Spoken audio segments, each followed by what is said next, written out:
Hey, Scott Grove here from Imagine Grove for my weekly update. I'm still in London. I'm helping one of my oldest friends, Carden, here, building a shop. So he's building a shop here in, where are we? Brixton? We're in Brixton, London. Brixton, London.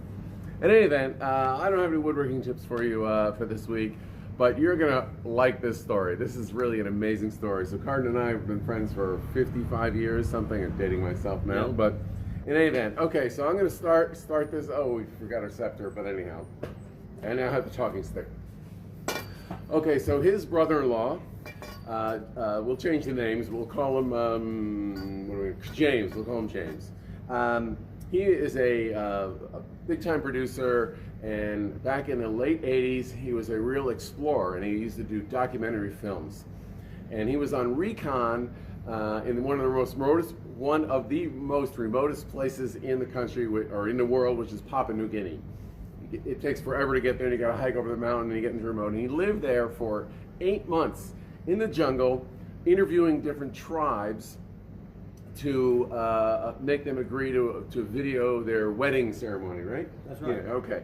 So one side note, when he gained the trust of the head, what do they call the head guy? The head man. The head man. He asked them, am I one of the first white men you've ever seen? And he says, no, we many moons ago, we met 2 other white men, and we ate them.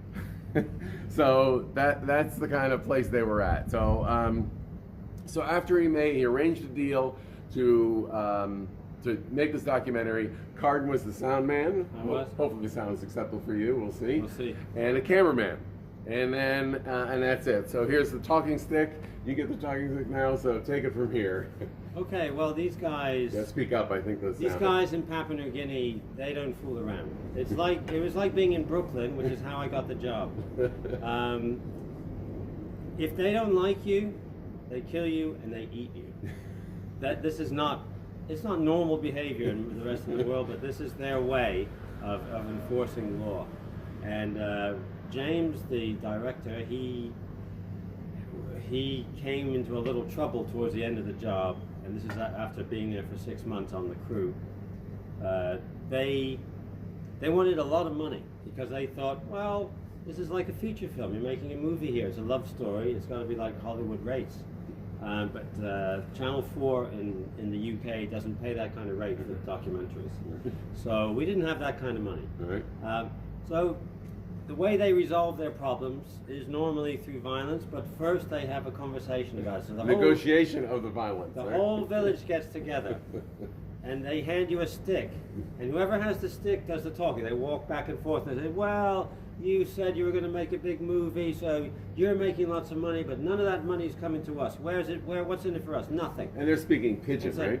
Hey, had them all talk below Papua New Guinea. You pla come no pla hap long hap now, or some kiss 'em pay. Me like kiss 'em more pay. You no got, or some me like kill you. So what they want to do.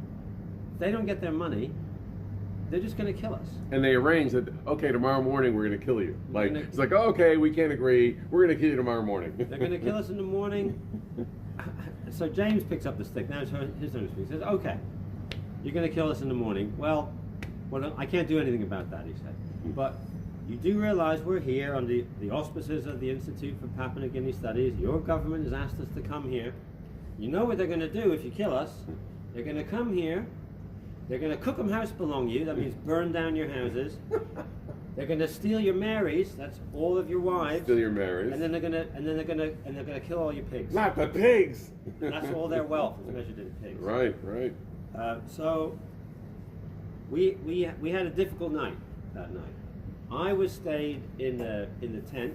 I was the so-called bodyguard. All right, because you had what did you have in your pocket? I had a mag flashlight in my pocket.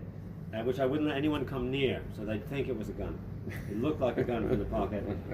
They thought I was the bodyguard for James. James, who is a cross-country runner par excellence, he ran over this mountain range. At night, with a he had a lantern. Running. He ran over the mountain range at night, and he came back with a chopper.